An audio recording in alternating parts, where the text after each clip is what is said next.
522 পৃষ্ঠার 4 দাগের প্রথম প্রশ্নটা রয়েছে, বার্ষিক সরল সুদের হার 4% থেকে 3.3/4% হওয়ায় এক ব্যক্তির বার্ষিক আয় 60 টাকা কম হয়, ওই ব্যক্তির মূলধন কত?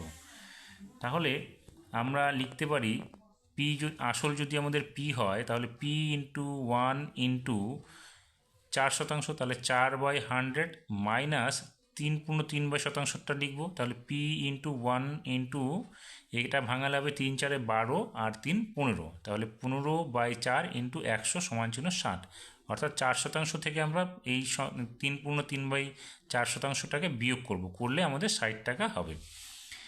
তাহলে আমরা এখানে দেখো পি ইন্টু 1/100 যদি কমন নেই তাহলে এখানে কত থাকবে, 4 বিয়োগ এখানে 15/4 থেকে যাবে। তাহলে কি হলো, এটা যদি আমরা লসাগু করি তাহলে পি ইন্টু এখানে 100 যেটা আছে 100টা এখানে 60-এর সঙ্গে এসে গুণ হয়ে যাবে, আর এখানে লসাগু করলে 16 বিয়োগ 15/4 হবে। তাহলে উপরে কত দাঁড়াবে, 1/4 হবে, অর্থাৎ পি ইকুয়ালস টু কী হবে, এই 4টাও এদিকে এসে গুণ হয়ে যাবে, অর্থাৎ 1/4 ছিল শুধু নিচের 4টা এদিকে গুণ হয়ে যাবে। তাহলে 60-এর সঙ্গে 1,100 গুণ করলে হবে 6,000, আর 4 গুণ করলে হবে 24,000, অর্থাৎ আমাদের কত, ওই ব্যক্তির মূলধন হবে 24,000 টাকা। 2 নম্বরে বলেছে এ এবং বি কোনো ব্যবসায় 1,050 টাকা লাভ করে, এ এর মূলধন 900 টাকা এবং লভ্যাংশ 630 টাকা হলে বি এর মূলধন কত হবে? দেখো এখানে যেহেতু বলেছে যে মোট লাভ হচ্ছে 1,050 টাকা আর এর লভ্যাংশ হচ্ছে 630 টাকা, তাহলে বি এর লভ্যাংশ কী হবে, 1,050 থেকে আমরা 630কে বাদ দিয়ে দেবো, হবে 420 টাকা। তাহলে আমরা এ আর বি এর মূলধনের যে লভ্যাংশের অনুপাত সেটা মূলধনের অনুপাতের সমান হবে। তাহলে আমরা দেখতে পাচ্ছি এখানে এ এবং বি এর লভ্যাংশের অনুপাত কত, 630 এবং 420কে অনুপাত করে দেবো। তাহলে এখানে দেখো 0 কেটে যাবে, 7 দিয়ে কাটলে 7 9 63 এবং 7 দিয়ে কাটলে 6 7 42 হবে, আরও ছোটো করলে 3:2 হয়ে যাবে। এবার এর মূলধন বলা আছে 900 টাকা, তাহলে এর 900 বি এর মূলধনটাকে আমরা বি আকারে লিখছি, তাহলে 900 বি সমান 3:2 হবে, বা 900/বি সমান 3/2, বা বি ইকুয়ালস টু কী হবে, বি ইকুয়ালস টু হবে 900 গুণ 2/3 হয়ে যাবে। তাহলে 3 দিয়ে 900 কাটলে 300 হবে, 3 দিয়ে 300 দিয়ে 2 গুণ করলে 600 হবে, অর্থাৎ বি এর মূলধন হবে 600 টাকা। এবার 3 নম্বর অঙ্কটাতে কী বলেছে, এক্স সমানুপাতিক ওয়াই, ওয়াই সমানুপাতিক জেড এবং জেড সমানুপাতিক এক্স হলে ভেদ ধ্রুবক তিনটির গুণফল কী হবে? তাহলে আমরা কী করতে পারি, এক্স সমানুপাতিক ওয়াই লিখার পরিবর্তে আমরা x equals to K1 Y লিখবো, যেখানে K1 হচ্ছে আমাদের ধ্রুবক, তাহলে K1 এর মান কী হবে, x/y হয়ে যাবে। অনুরূপে ওয়াই সমানুপাতিক জেডের জায়গায় আমরা লিখতে পারি ওয়াই সমান চিহ্ন K2 ইন্টু জেড, K2টাও হচ্ছে অশূন্য ধ্রুবক, তাহলে K2 ইকুয়ালস টু কী হবে, y/z হবে। জেড সমানুপাতিক এক্স হলে জেড সমান চিহ্ন আমরা লিখতে পারি K3 ইন্টু এক্স, যেখানে K3টা হচ্ছে ধ্রুবক, তাহলে K3 কী হবে, z/x। এবার এই ধ্রুবক তিনটির গুণফল অর্থাৎ K1 into K3, K2 into K3, তাহলে কত হবে আমাদের, প্রত্যেকটার মান আমরা এখানে বসাবো, দেখবো কেটে যাবে সবগুলো, তাহলে থাকবে শুধুমাত্র 1, অর্থাৎ ধ্রুবক তিনটির গুণফল হবে আমাদের 1। এবার 4 নম্বর প্রশ্নটাতে বলেছে যে 7x² - 66x + 27 = 0 সমীকরণটির বীজদ্বয়ের যোগফল ও গুণফলের অনুপাত কত? তাহলে প্রথম বীজ যদি আমরা ধরে নিই আলফা এবং দ্বিতীয় বীজটি যদি বিটা ধরি, তাহলে আলফা প্লাস বিটা কী হবে, মাইনাস ইন্টু -66, অর্থাৎ এখানে আমরা ডাইরেক্ট পেয়ে যাবো 66/7, অর্থাৎ এক্সের সহগ বাই x² সহগ, তাহলে 66/7 হবে। আলফা ইন্টু বিটা হবে কি, ধ্রুবক পদ বাই x² সহগ, তাহলে 27/7 হবে। সেক্ষেত্রে আমরা যোগফল এবং গুণফলের অনুপাতটা কি করব, দেখো alpha plus beta is to alpha into beta হলে 66/7 ইস টু 27/7 হবে। দেখো নিচে দুটোরই 7 আছে, তাহলে 7 7 সরে যাবে। এক্ষেত্রে আমরা কি করব, এখানে যদি আমরা 11 দিয়ে 3 দিয়ে যদি ভাগ করি তাহলে 3/22 66 হবে, 3 নং 27 হবে, অর্থাৎ 22:9 হবে আমাদের অনুপাত।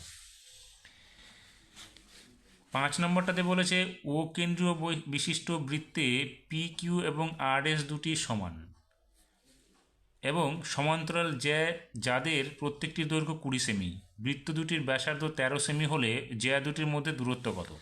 তাহলে এখানে পি কিউ এবং আর এস হচ্ছে যাদের প্রত্যেকটি দৈর্ঘ্য হচ্ছে কত, 20 সেমি করে, এবং ব্যাসার্ধ বলেছে আমাদের কত 13 সেমি করে, তাহলে পি ও এবং ও আর হচ্ছে আমাদের ব্যাসার্ধ। এবার আমরা যদি কেন্দ্র থেকে প্রত্যেকটা জ্যায়ের উপর লম্ব টানি যা ই এবং এফ বিন্দুতে ছেদ করে, তাহলে হবে কি পিই এবং ই আর এফ হবে আমাদের অর্ধেক হয়ে যাবে, অর্থাৎ জ্যায়ের অর্ধেক। সেক্ষেত্রে আমরা লিখব P Q equals to R S সমান চিহ্ন 20 সেমি, ও আর যুক্ত করা হলো যেখানে ও আর হচ্ছে 13 সেমি, ও আর এবং ওপি। ও বিন্দুতে আর এসের উপর ও এফ লম্ব অঙ্কন করা হলো, এই লম্বটা অঙ্কন করলাম যেখানে আর এফ হবে কি অর্ধেক হয়ে যাবে আর এসের, অর্থাৎ হাফ ইন্টু আর এস অর্থাৎ হাফ ইন্টু 20 সমান চিহ্ন এখানে 10 সেন্টিমিটার হয়ে যাবে। তাহলে এবার আমরা ত্রিভুজ ও আর এফ এর ক্ষেত্রে কী করতে পারি, ও এফটাকে বের করবো, এটা অতিভুজ হয়ে যাবে, এটা হয়ে যাবে আমাদের ভূমি। তাহলে ও আর স্কোয়ার মাইনাস আর এফ স্কোয়ার, তাহলে ও আর স্কোয়ার মাইনাস আর এফ এর স্কোয়ার, তাহলে ও আর এর মান হচ্ছে 13 এবং আর এফ এর মান আমরা বের করলাম 10, তাহলে 13 স্কোয়ার করলে হবে 169 বিয়োগ 10 স্কোয়ার করলে হবে 100, অর্থাৎ এখানে হবে 69 রুট 69। তাহলে এটা যদি রুট 69 হয় তাহলে এটাও রুট 69 হবে। সেক্ষেত্রে ইএফ অর্থাৎ জ্যা দুটির দূরত্ব হবে 2 গুণ যে একটার দূরত্ব পেলাম ওএফ, সেটা হবে 2 ইন্টু রুট ওভার 69। তাহলে এখানে হবে 2 রুট ওভার 69 হচ্ছে আমাদের জ্যা দুটির মধ্যে দূরত্ব। 6 নম্বরে বলেছে এক্স সমান চিহ্ন এ ইন্টু সেক থিটা, ওয়াই সমান চিহ্ন বি ইন্টু টেন থিটা হলে এক্স এবং ওয়াই এর থিটা বর্জিত সম্পর্ক নির্ণয় করো।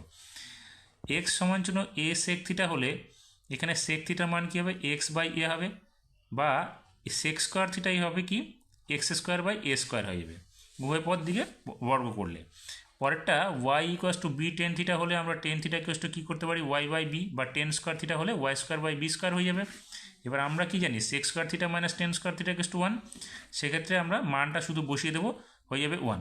এবার আমরা লসাগু করলে কী বেরোবে, লসাগু হবে এ স্কোয়ার বি স্কোয়ার নিচে হবে, তাহলে এ স্কোয়ার দিয়ে এটাকে ভাগ করলে এ স্কোয়ারকে ভাগ করলে বি স্কোয়ার থাকবে, সেক্ষেত্রে হবে এখানে x square B square minus এখানে বি স্কোয়ার দিয়ে এটাকে ভাগ করলে হবে এ স্কোয়ার, তাহলে এখানে হবে ওয়াই স্কোয়ার এ স্কোয়ার, অর্থাৎ X square minus B X square B square minus Y square A square equals to কী হবে সমান চিহ্ন এর সঙ্গে এই যে 1 এর সঙ্গে এটা গুণ হয়ে যাবে, তাহলে হয়ে যাবে কি x square B square minus Y square A square equals to a square B square. এটাই হচ্ছে থিটা বর্জিত সম্পর্ক। এবার 6 নম্বর প্রশ্ন বলেছে 10 into theta plus 15 degree equals to root 3 হলে সাইন থিটা প্লাস কস থিটার মান নির্ণয় করতে বলেছে। তাহলে 10 into theta plus 15 degree equals to root 3 হলে আমরা উভয় দিকে এটা থেকেও 10 রুট 3 এখানে 10 যে রুট 3 আছে তার পরিবর্তে আমরা 1060 লিখতে পারি। তাহলে 10 উভয় পদ থেকে সরে গেলে theta plus 15 degree equals two 60 degree হয়ে যাবে। এবার এই 15 ডিগ্রিটা এদিকে সে কী হবে মাইনাস হয়ে যাবে, অর্থাৎ থিটা ইকুয়াস টু কী হবে 60 থেকে 15 বাদ দিলে 45 ডিগ্রি আমাদের হয়ে যাবে। তাহলে এখানে sine theta plus cos theta অর্থাৎ সাইন 45 প্লাস কস 45-এর আমরা মান বসাবো। তাহলে সাইন 45-এর মান হচ্ছে হাফ এবং কস 45-এর হচ্ছে হাফ, দুটো যোগ করলে কত হবে রুট 2 হবে লসাগু, 1 প্লাস 1 হবে উপরে, তাহলে কী হবে 2 বাই রুট 2, অর্থাৎ আমাদের এই রুট 2টা যদি নিচের থেকে সরাই তাহলে উপরে এবং নিচে উভয় পদকে রুট 2 দিয়ে গুণ করব। সেক্ষেত্রে কী হবে দেখো 2 রুট 2 হবে 2 ইন্টু রুট 2 হবে, আর নিচে রুট 2 গুণ করলে আছে 2 হবে, 2 আর এখানে 2টা কেটে যাবে, শুধুমাত্র রুট 2 থাকবে।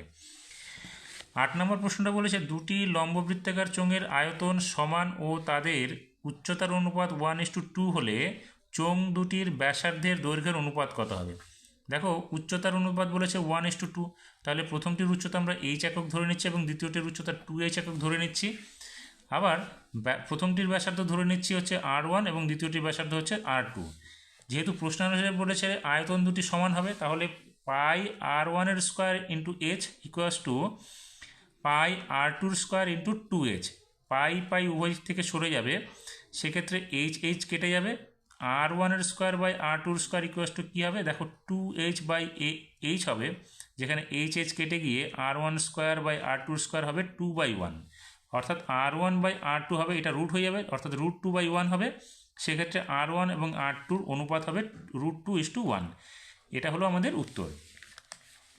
এবার 9 নম্বর প্রশ্নটাতে বলেছে দুটি বৃত্তের ব্যাসার্ধের দৈর্ঘ্য 8 সেমি ও 3 সেমি এবং তাদের কেন্দ্রদ্বয়ের দূরত্ব 13 সেমি, বৃত্তদ্বয়ের একটি সরল সাধারণ স্পর্শকের দৈর্ঘ্য নির্ণয় করতে বলেছে। পি কেন্দ্র বৃত্তটির হচ্ছে ব্যাসার্ধ হচ্ছে 8 সেমি, অর্থাৎ পি এ হচ্ছে 8 সেমি, এবং কিউ কেন্দ্রীয় বৃত্তটির ব্যাসার্ধ হচ্ছে 3 সেমি, অর্থাৎ কিউ বি হচ্ছে 3 সেমি, যেখানে এ বি হচ্ছে আমাদের সাধারণ স্পর্শক। তাহলে এ বি যদি আমাদের সাধারণ স্পর্শক হয় তাহলে সি কিউটাও আমাদের এই এ বি এর দৈর্ঘ্যের সমান হবে। এক্ষেত্রে সি এবং পিটার মান হবে, এখানে 8 থেকে আমরা 3 বাদ দিয়ে দেবো, অর্থাৎ 5 সেমি হবে আমাদের সিপি। তাহলে এই যে আমাদের পি এবং কিউ এই দুটোর দূরত্ব হচ্ছে আমাদের 13 সেমি। তাহলে আমরা এটা বের করবো, সি কিউটার মান বের করে নেব। তাহলে সি কিউ কী হবে, √/, p q square minus cp square, অর্থাৎ এটা হচ্ছে লম্ব আমাদের, সেক্ষেত্রে এটা হচ্ছে অতিভুজ, এটা হচ্ছে ভূমি। তাহলে পি কিউর মান হচ্ছে 13 স্কোয়ার মাইনাস সিপির মান বের করলাম আমরা 5। তাহলে 5 স্কোয়ার করলে 169 হবে 13 স্কোয়ার করলে, আর এখানে 5 স্কোয়ার করলে 25 হবে, বিয়োগ করলে হবে 144। সেক্ষেত্রে 144-এর রুট করলে হবে 12 সেমি, অর্থাৎ সাধারণ স্পর্শকের দৈর্ঘ্য হবে আমাদের 12 সেমি। 10 নম্বরে বলেছে এবিসিডি আয়তকার চিত্রের অভ্যন্তরে ও বিন্দু এমনভাবে অবস্থিত যে ও বি 6 সেমি, ও ডি 8 সেমি, অর্থাৎ এখানে এই ও বি হচ্ছে 6 সেমি এবং ওডি হচ্ছে 8 সেমি, এবং এও হচ্ছে আমাদের 5 সেমি।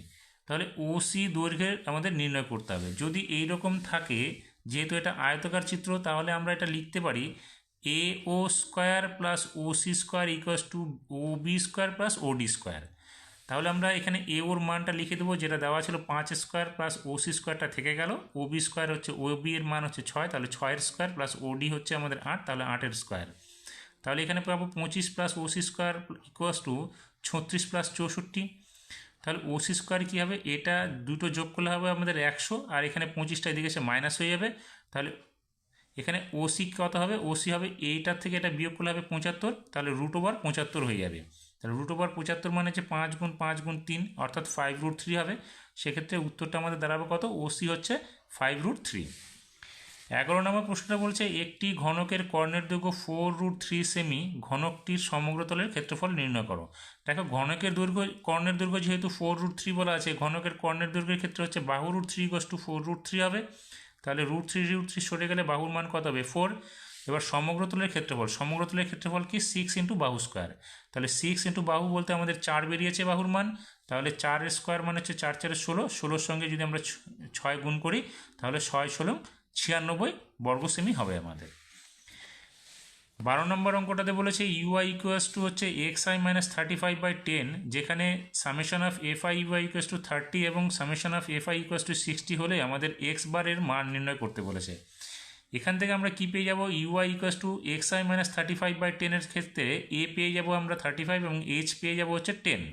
তাহলে X bar equals to formula কি, A plus summation of FI UI by summation of FI into H. তাহলে এর মান হচ্ছে আমরা কত পেলাম 35, প্লাস এর সামেশন অফ এফআই ইউ এর মান হচ্ছে 30, তাহলে 30 লিখবো উপরে, আর সামেশন অফ এফআই এর মান দেওয়া আছে 60, তাহলে 60 লিখবো নিচে।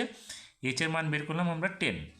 তাহলে 0 0 কেটে যাবে, অর্থাৎ 30 দিয়ে 60কে কাটলে 2 হবে, 2 দিয়ে 10কে কাটলে 5 হবে, অর্থাৎ 35 + 5 = হবে 40।